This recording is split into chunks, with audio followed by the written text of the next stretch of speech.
근데 이거 날짜가 지났네요? 근데 그저께까지고 냉장고에 있어서 괜찮아. 내가 먹으려고 했는데. 아니, 아무리 그래도 날짜 지난 걸 그대로 두시면 어떻게 해요? 더 쓰면 빨리 드셔야지. 저는 날짜 지난 건 안 먹어요. 이것 보세요. 냉장고 상태도 이게 뭐예요? 끈적거리는 거, 이런 거는 그때그때 닦아야죠. 아, 냉장고 청소 저번 주에 한 거야. 청소한 게 이거예요? 제가 안 그래도 몇 번 말씀드리려다가 말았는데요. 거실도 매일 청소하시는 거예요? 매일 하고 있지. 그런데 먼지가 잔뜩 있어요. 애 있는 집에서 청소 그렇게 대충 하시면 안 돼요. 오늘 이야기 속 주인공은 63세 성준면 씨입니다. 그리고 그녀의 사위에 관한 이야기이죠. 성 씨는 주변에서 며느리를 본 친구들이 불평하는 말을 종종 들었습니다. 그러면서 다들 딸 가진 성 씨를 부러워했습니다. 그래서 성 씨도 며느리 눈치 보는 다른 친구들과는 달리 노후에도 내 자식과 가까이 지낼 수 있을 줄 알았습니다. 하지만 그보다 더한 사위가 생겼으니 누구도 성 씨를 부러워할 필요가 없었습니다. 상대가 자신보다 나이가 많든 적든 상관없이 본인의 말만 맞고 생각하는 바는 그대로 입 밖으로 꺼내는 사위가 이 씨는 참 부담스러웠습니다. 그리고 본인의 뜻에 어긋난다 싶으면 막말까지 서슴지 않았죠. 딸 몸조리를 해주기 위해 당분간 머물고 있는 성 씨가 하는 건 뭐든 못마땅해 하는 사위 때문에 성 씨는 숨이 막힐 지경이었습니다. 장모인 자신이 어째서 사위에게 그런 말을 들어야 하는지 이해가 가지 않았습니다. 그동안 딸 가정의 평화를 위해 참아왔지만 사위와 함께 지내는 시간이 길어질수록 더 이상 참을 수가 없게 되었습니다. 성 씨는 딸이 하나 있었습니다. 자식이 하나라 모든 걸 다 줘도 아깝지 않은 딸이었고 특히나 어릴 적에 몸이 약했던 탓에 무척 애지중지 키운 딸이었습니다. 그건 남편도 마찬가지였습니다. 그래서 남부럽지 않게 교육시켜서 좋은 직장에도 들어갔습니다. 그리고 그런 딸도 30이 넘자 연애하던 남자친구와 결혼을 하겠다고 했습니다. 같은 직장에 다니던 남자였는데 딸보다는 2살 연상이었습니다. 그리고 처음 딸의 남자친구를 처음 만났을 때는 무척 멀끔하고 똑부러진다고 생각했습니다. 너 남편감 잘 만난 것 같아. 그래서 집으로 돌아와서 딸의 옆구리를 쿡 찌르면서 얘기했습니다. 그 말에 딸도 무척 좋아했죠. 그렇지? 너무 똑 부러져서 가끔 다투기도 하는데 그래도 마음은 착해. 똑 부러져야 잘 살지. 에이 그래도 좀 지나칠 때도 있어. 엄마도 나중에 놀라지 마. 얼마나 지나치길래 딱 한 번 보여준 성 씨에게까지 경고 아닌 경고를 하는지 궁금했습니다. 하지만 예비사위도 배울 만큼 배웠고 처음 만남에서는 특별히 이상한 점은 느끼지 못했습니다. 한 가지 독특하다면 독특했던 것이 어른을 별로 어려워하지 않는 것 같기는 했습니다. 하지만 그것도 성격이 살갑고 격이 없어서 그런 거라고 생각했습니다. 무뚝뚝하고 말이 없는 것보다는 그게 낫지 않나 싶어서 송 씨는 딸의 말을 크게 신경 쓰지 않았죠. 그건 남편도 마찬가지여서 예비 사위를 마음에 들어 했습니다. 처음에는 누가 내 딸을 데려가나 깐깐하게 볼 것이라더니 금세 사위로 인정을 했죠. 혹시 이거 좀 해줄 수 있을까? 휴대폰에 있는 연락처를 옮겨야 되는데 연아가 할 줄 모른대잖아. 결혼을 앞둔 어느 날 예비 사위에게 송 씨가 휴대폰을 건네며 물었습니다. 아무래도 젊은 사람이니 잘하지 않을까 했죠. 그런데 사위는 단번에 고개를 저었습니다. 못하더라도 한번 해보세요. 매번 휴대폰 바꿀 때마다 제가 해드릴 순 없잖아요. 아, 1시간 동안 해보려고 해도 안 되길래 저도 핸드폰 화면 쳐다보고 있기 힘들어요. 방금 밥 먹었는데 멀미나겠어요. 그래? 알았어. 내가 해볼게. 그만 송 씨는 민망해져서 휴대폰을 다시 집어넣었습니다. 예비 사위를 만나는 시간이 점점 늘어가자 딸이 무슨 말을 하는지 알 것 같았습니다. 아기가 있는 것 같지는 않았지만 사위는 장모에게도 장인에게도 말을 골라 하는 법이 없었습니다. 굳이 안 할 말을 한다거나 너무 직설적으로 해서 기분을 상하게 만드는 경우도 있었습니다. 그렇다고 그게 딸을 결혼시키지 않을 이유는 되지 않았습니다. 그 정도로 늘 붙어 있는 것도 아니었기에 딸이 좋다면 좋은 게 아니겠나 싶었죠. 그리고 상견례 날, 결혼 준비 과정은 많이 진행이 된 상태였습니다. 사돈의 사정으로 상견례가 많이 늦어지긴 했지만 결정해야 할 것들은 이미 자식들을 통해서 결정한 상태이기 때문에 큰 문제는 없었습니다. 결혼 비용도 전부 반씩 내기로 했으니 네가 잘났네 내가 잘났네 할 일도 없었죠. 부족한 저희 아들 잘 부탁드립니다. 아닙니다. 저희야말로 저희 딸 잘 부탁드립니다. 대화가 끝나갈 때쯤 서로 인사말이 오갔습니다. 큰 의미 없이 잘 부탁드린다는 말이었는데 사위는 그게 마음에 들지 않는 눈치였습니다. 뭐가 부족하다고 그러는 거예요? 어? 사위의 말에 사돈도 당황한 눈치였고 송 씨도 놀란 상태였습니다. 사위의 말이 꽤나 공격적이었기 때문이었죠. 아무튼 이런 인사치레는 바뀌어야 돼요.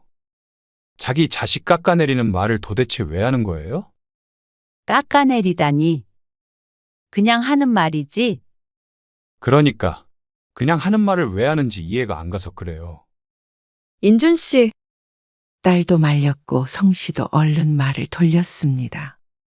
아무튼간 잘 부탁한다는 말이었어. 우리 오서방도 앞으로 잘 지내보자고. 결혼하고 나서도 서로 아들처럼 딸처럼 가깝게 지내면 좋잖아. 결혼하면 그렇게는 안 되죠. 그렇게 지내려다가 더 사이가 나빠지는 법이에요. 자식이라고 아무 때나 부르고 그러면 괴롭죠. 그 말에 또다시 찬물을 부은 듯 분위기가 싸해졌습니다. 그러자 사위는 눈을 꿈뻑 감았다 뜨며 말했습니다. 아, 제가 빈말은 못해요. 사돈도 민망한 표정을 지었는데 아들을 말릴 생각은 못하는 듯 했습니다. 사돈네 반응을 보니 사위가 이러는 게 한두 번이 아닌 것 같았습니다. 송 씨 또한 결혼했다고 해서 사위를 수시로 불러낼 생각은 없었습니다. 그런데 그렇게 단칼에 자르는 소리를 들으니 기분이 좋지는 않았죠. 딸도 안절부절하는 와중에 태어난 건 사위뿐인 듯 했습니다. 어쩌면 그때 알아봤어야 했던 건데 어쩌면 나이 60이 되도록 사람 보는 눈이 없었던 송 씨 탓이었습니다. 그날 상견례는 그렇게 얼버무리며 끝이 났고 딸은 얼마 뒤에 결혼을 했습니다. 그리고 얼마 안 돼서 딸은 임신을 했고 첫 명절에 딸과 사위가 찾아왔습니다.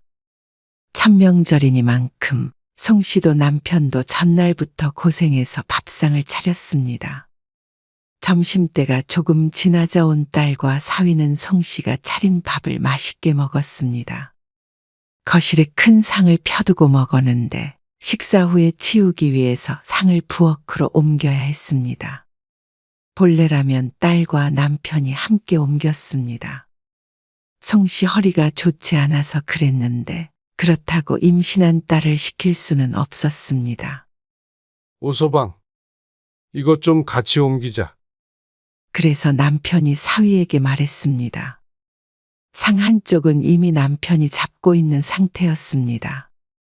반대편을 사위가 잡기를 기다렸는데 사위는 소파 위에 태연하게 앉아 있었습니다.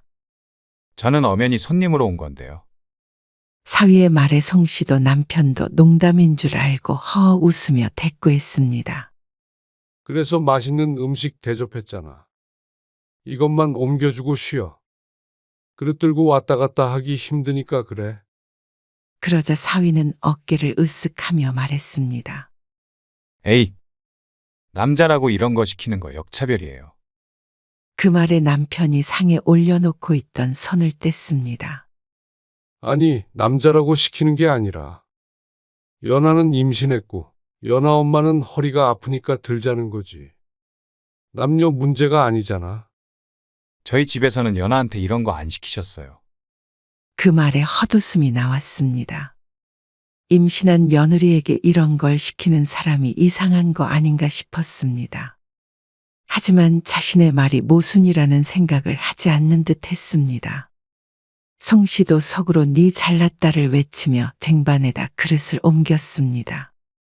태연하게 앉아서 TV를 보는 사위와 옆에서 양쪽 눈치를 살피며 앉아있는 딸을 바라보고는 한숨을 쉴 수밖에 없었습니다. 몇 번 겪어 느낀 것이 있었습니다.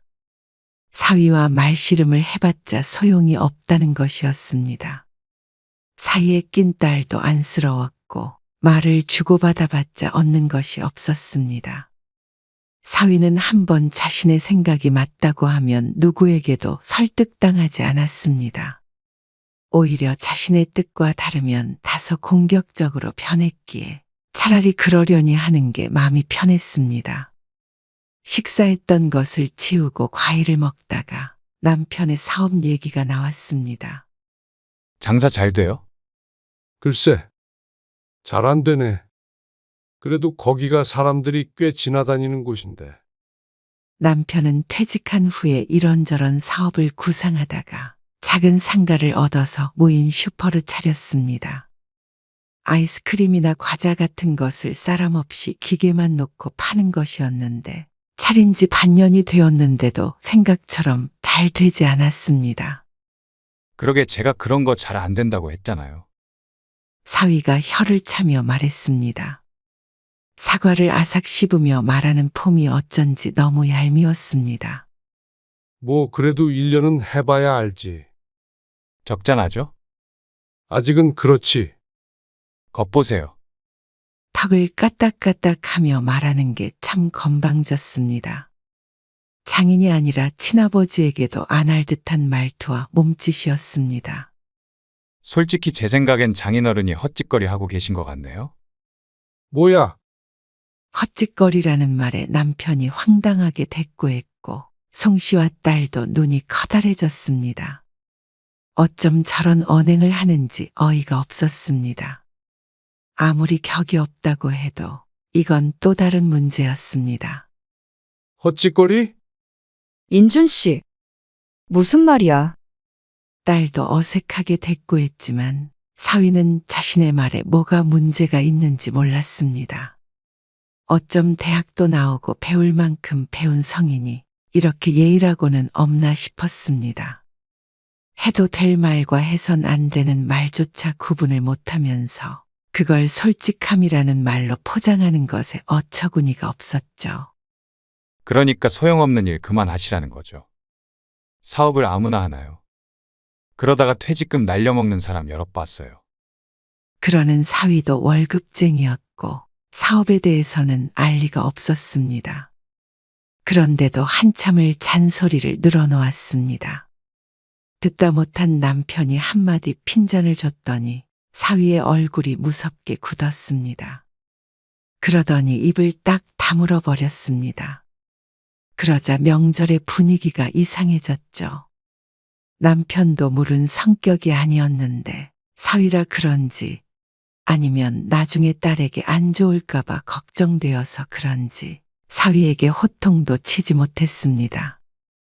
그런데 그 뒤로는 남편도 확실히 사위를 불편해하는 게 느껴졌습니다. 그리고 그건 송 씨도 마찬가지였습니다. 말 한마디를 해도 잔소리처럼 해대는 사위 때문에 대화를 나누는 게 즐겁지 않았습니다. 그리고 송 씨 부부도 사위에게 뭐라고 하려면 생각을 여러 번 해야 했죠. 한마디로 시한폭탄 같았습니다. 그러니 차라리 좀 덜 보는 게 편하다고 생각할 정도였습니다.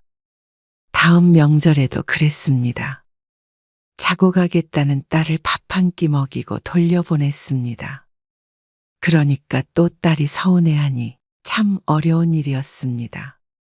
딸 가진 부모는 좋다더니 다 말도 안 되는 소리처럼 느껴졌습니다. 어떻게 보면 며느리보다도 어려운 게 사위였습니다. 사위도 스스로를 처가해서 대접받아야 하는 존재라고 생각하는 것 같았으니 말이죠. 그러다 딸이 출산을 앞두었을 때였습니다. 어느 날 딸이 혼자 찾아왔습니다. 웬일이야? 몸 무거운데? 엄마한테 부탁 좀 하려고. 무슨 부탁? 나 산후조리원에서 나오면 몸조리 좀 해달라고. 그 생각까지는 하질 못해서 잠시 고민을 해야 했습니다. 그런데 딸의 말을 듣고 보니 누군가 도와주긴 해야 할 것 같았습니다. 특히나 딸이 몸이 약해 걱정이긴 했죠. 올해는 말고 한 3개월 정도만. 그래? 어떻게 하면 돼? 그런데 밤에 애를 봐야 하니 딸은 성씨가 자신의 집에서 잠시 머물며 도와주길 바랐습니다. 하지만 성씨는 맘에 걸렸습니다. 딸을 도와주는 것이야 당연히 할 수 있지만 그 집에 가면 딸만 있는 게 아니었으니 말이죠. 오서방은 괜찮대? 상관없다던데. 오서방도 걱정하더라고.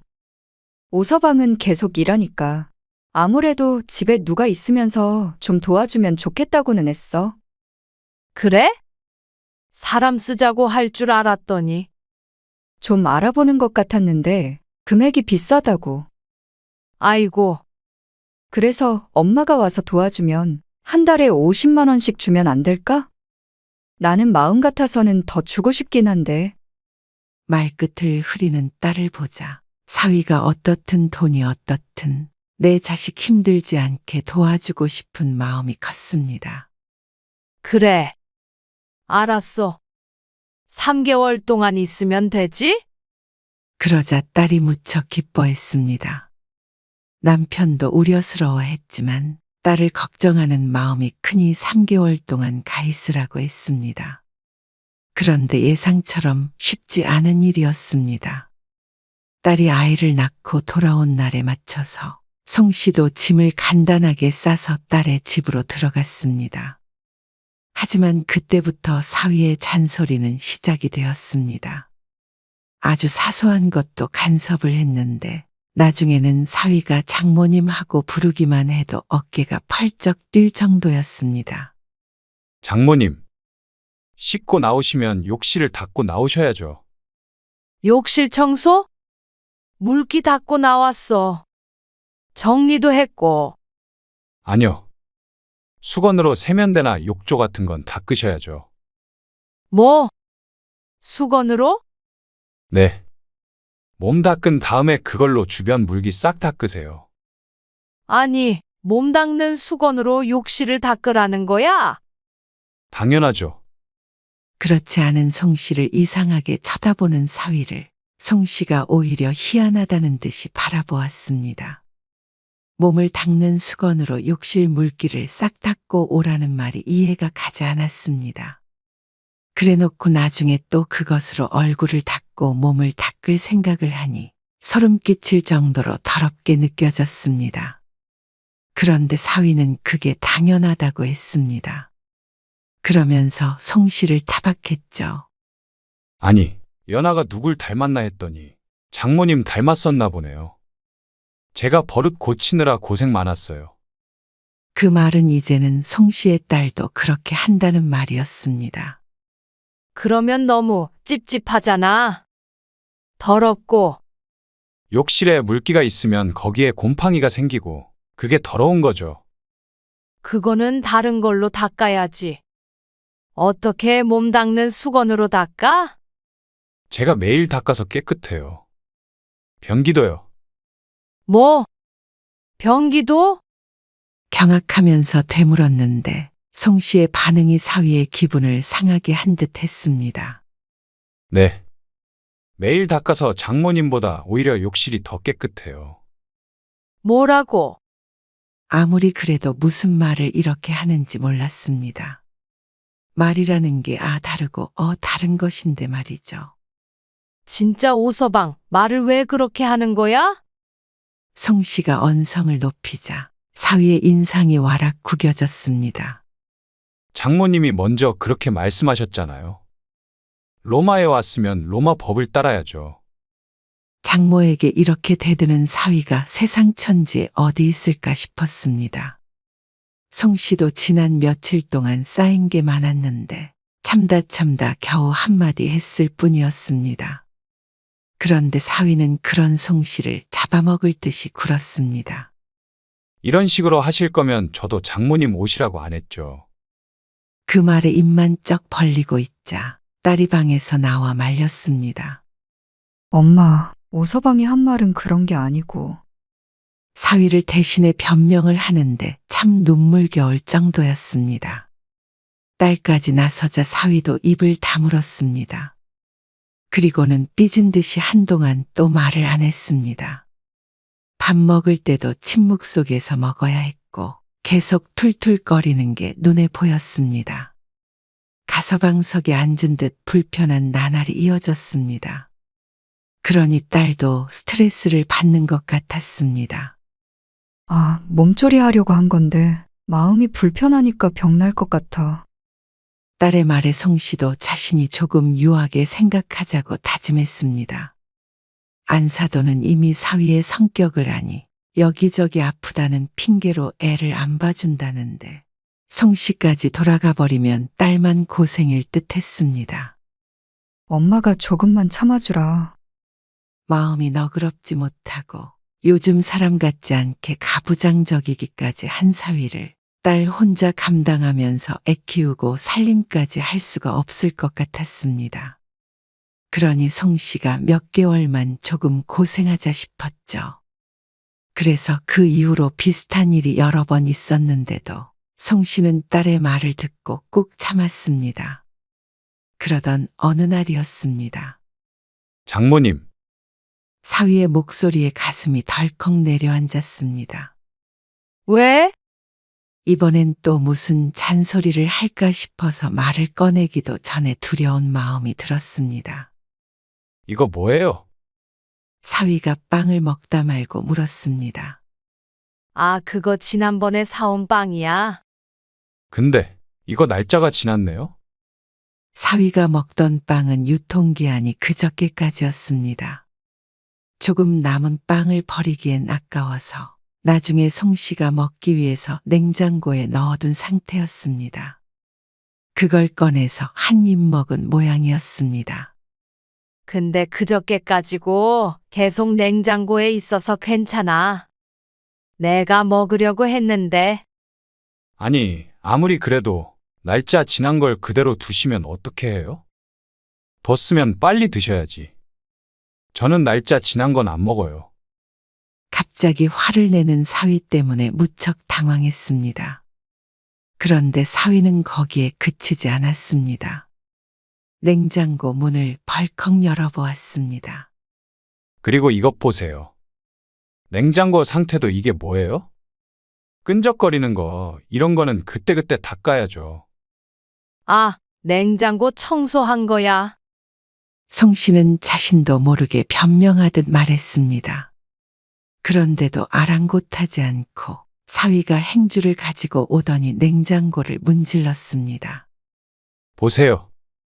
청소한 게 이거예요? 갈색 음식물이 묻은 행주를 내밀면서 묻는데 송 씨는 할 말을 잃었습니다. 제가 안 그래도 몇 번 말씀드리려다가 말았는데요. 거실도 청소하시는 거예요? 매일 하고 있지. 그런데 먼지가 잔뜩 있어요. 애 있는 집에서 청소 그렇게 대충 하시면 안 돼요. 모처럼 주말이라 하루 종일 집에 있으니 심심했는지 어쨌는지 청소 감독이라도 하고 싶은 모양이었습니다. 송 씨는 여느 때처럼 그냥 고개를 끄덕였습니다. 그런데 사위는 아주 나를 잡은 듯 했습니다.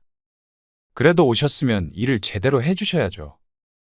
이러면 돈 들이는 보람이 없잖아요. 뭐? 송 씨는 잘못 들었다는 듯이 되물었습니다. 얼마 받지도 않고 온갖 집안일에 애까지 봐주고 있는데 꼭 자신을 고용한 사장님처럼 말했습니다. 아니, 설령 실제로 남의 집에 일을 하러 왔더라도 쉽게 들을 수 있는 말은 아니었죠. 정말 해도 너무한 거 아니야? 송 씨도 그런 소리를 들어가며 일을 해줄 이유는 전혀 없었습니다. 지금 자네가 날 고용하기라도 한 건 줄 알아? 그러자 사위는 태연하게 대답했습니다. 따지자면 그렇죠. 돈 들이고 있잖아요. 50만 원 가지고 24시간 붙어서 일할 사람이 있는 줄 알아? 그러면 24시간 숙식 제공하는 제 입장도 생각하셔야죠. 기가 막혔습니다. 이상한 논리로 우겨대는 사위를 말씨름으로 이기기도 쉽지가 않았습니다. 어떤 말을 해도 자신의 말이 맞다고 생각하니 말이죠. 사위는 돈 주는 보람이 없다고 했지만 송 씨의 생각은 전혀 달랐습니다. 내 딴에는 몸 약한 딸 힘들까봐 도와주는 건데 보람이 참 없다고 생각했습니다. 딸을 슬쩍 보자 이제는 딸도 지쳤는지 또 시작인가 싶은 표정으로 고개만 절레절레 젓고 있었습니다. 스트레스 받는 건 알지만 어떻게 송 씨가 사위에게 이런 말을 듣고 있는데도 가만히 있는지 몰랐습니다. 이렇게 보면 사위가 송 씨를 이렇게 대하는 것에는 딸의 탓이 컸습니다. 딸도 이기지 못하는 사위라지만 그래도 장모를 대하는 게 이럴 수는 없었습니다. 경우가 없어도 이 정도로 없는 거면 가정교육부터 잘못된 것 같았습니다. 그러니 이 자리에 없는 사돈마저도 원망스러울 따름이었습니다. 차라리 청소도 제가 하는 게 더 낫겠네요. 거기에 쐐기를 박아버리는 사위. 그래. 그러면 차라리 오서방 자네가 해. 송 씨는 끼고 있던 고무장갑을 거칠게 벗어던졌습니다. 직장도 다니지 말고 청소하고 애 보고 밥하고 다 해. 어디 한번 다 해봐. 그리고는 가져왔던 가방에 다시 옷가지를 쑤셔 넣기 시작했습니다. 엄마 왜 그래? 그제서야 뒤늦게 딸도 송 씨를 말렸습니다. 하지만 말려야 할 사람은 송 씨가 아니라 사위였습니다. 그것도 모르고 딸은 또다시 송 씨에게만 참으라고 할 모양이었죠. 너도 그러는 거 아니야? 네가 그럴수록 오서방이 더 막말하는 거 몰라? 막말이라니요, 장모님. 저는 입 바른 소리 못해요. 솔직한 거죠. 참, 솔직한 거랑 무례한 거랑 같아. 그것도 모르고 어떻게 대학은 나오고 직장은 들어갔나 모르겠다. 뭐라고요? 말씀이 심하신데요. 남의 말은 심한 줄 알고 자신의 말은 심한 줄 모르는 사위를 보니 본래 생겨먹은 것이 그런 듯 했습니다. 말은 그렇게 해도 천성은 착하다고 예전에 딸이 했던 말은 아무것도 모르고 한 소리였죠. 나도 이런 취급 받아가면서 여기 있을 이유 없어. 누가 50만 원 벌자고 온 줄 알아? 연아 너도 잘난 네 남편이 번 돈으로 차라리 사람을 써라? 그러고는 가방을 챙겨서 집으로 돌아와 버렸습니다. 남편은 자초지종을 듣더니 씩씩댔습니다. 그럴 줄 알았어. 무슨 그런 놈이 다 있어. 됐어. 다시는 안 보면 돼. 그러자 남편도 절대 딸 집에는 가지도 말고 딸 부부를 집으로 부르지도 말자고 화를 냈습니다. 나도 다시는 갈 생각 없어. 연아한테도 정말 실망이야. 그 뒤로 딸에게서는 미안하다는 연락이 왔지만 그렇다고 송 씨의 마음이 풀리지는 않았습니다. 힘들다는 소리도 외면했습니다. 딸이 힘들 건 알지만 남편에게 했던 말처럼 사위 못지않게 딸에게 섭섭함을 넘어서 미운 감정까지 생겼습니다. 딸이 사위가 막말을 할 때 말리는 게 아니라 화를 냈다면 다르지 않았을까 싶었습니다. 적어도 그랬다면 그 정도로 함부로 대하지는 못했을 테니 말이죠. 그런데 송 씨가 나온 지 한 달이 채 안 돼서 사위에게서 전화가 왔습니다. 웬일인가 싶어서 전화를 받았더니 사위는 당연한 듯 요구했습니다. 다시 돌아오세요. 그렇게 말하면 당연히 돌아갈 줄 아는 듯한 말투가 참 웃겼습니다. 장모님도 그렇게 가시는 건 아니죠. 앞으로 안 볼 사이도 아니고. 그러면 연하만 고생하는 걸 왜 모르세요? 아직도 정신을 못 차린 사위를 보니 그때 나오길 정말 잘했다는 생각이 들었습니다. 가끔 딸 생각이 났었는데 이제는 그마저도 필요 없겠다 싶었습니다. 연하가 힘들어서 이렇게는 못 살겠다고 난리예요. 자네가 직접 하는 게 낫겠다고 하길래 필요 없는 내가 나온 건데 뭐가 문제야? 알아서 해. 이러다가 저희가 싸우고 이혼이라도 하길 바라시는 거예요. 뭐? 꼭 나 때문에 싸우는 것처럼 얘기하네. 만약에 너희가 이혼을 한다면 나 때문이 아니라 오서방 자네 때문이지. 그 성격 못 고치면 누가 같이 살아?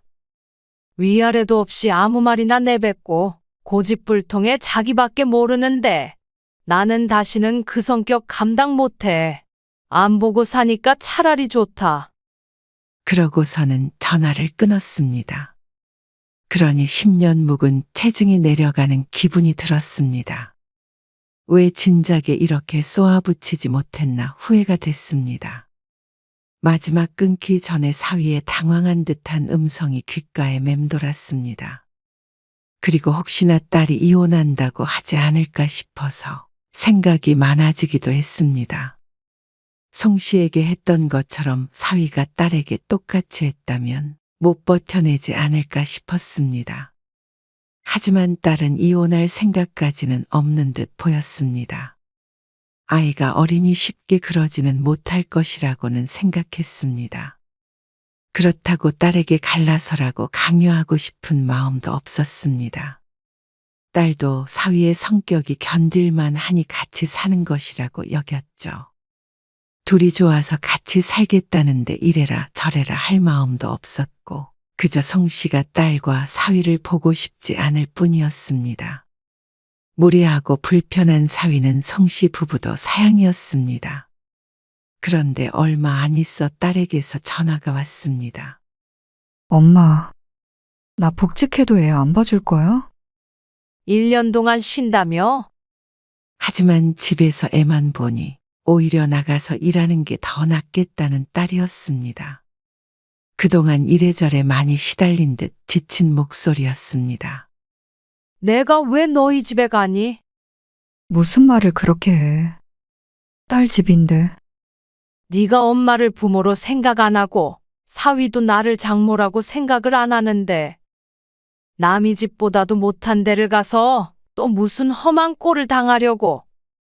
험한 꼴이라니. 오서방이 엄마를 무시해서 그런 말을 한 게 아니라. 아니, 더는 들을 것 없어. 오서방 심성이 비단결이라도 나는 그런 말 듣고는 같이 못 지낸다. 앞으로는 명절에도 오지 말어. 너도 당분간은 안 보고 싶다. 엄마까지 이러면 나 힘들어. 네가 그런 남편 만난 걸 누굴 탓해? 그리고 너도 자식이면 부모 심정도 한 번쯤을 헤아려라. 서운해하는 딸의 목소리를 뒤로 한 채 통화를 마쳤습니다. 당분간은 딸하고도 이렇게 지내게 될 것 같았죠. 그날 이후로 송 씨는 딸 부부와 연락을 끊었습니다. 전화도 받지 않고 하지도 않았습니다. 사위도 몇 번 연락이 왔지만 또 속 뒤집는 소리만 할 것 같아서 나중에는 아예 차단을 해버렸죠. 그러자 휴대폰은 잠잠해졌습니다. 내 자식이기에 딸은 언젠가는 볼 날이 올 수도 있겠지만 사위만큼은 다시는 마주하고 싶지 않았습니다. 그냥 처음부터 우리 둘밖에 없었다고 생각해. 그러고 있어. 그래야 덜 속상하니까. 졸지에 딸을 잃은 송 씨의 마음이 상하지 않을 수 없었습니다.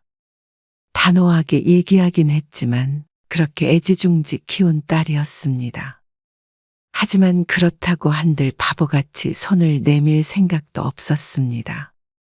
지금도 가끔씩 자다가 사위의 장모님 하고 부르는 목소리가 떠올라 벌떡 일어날 때가 있었습니다.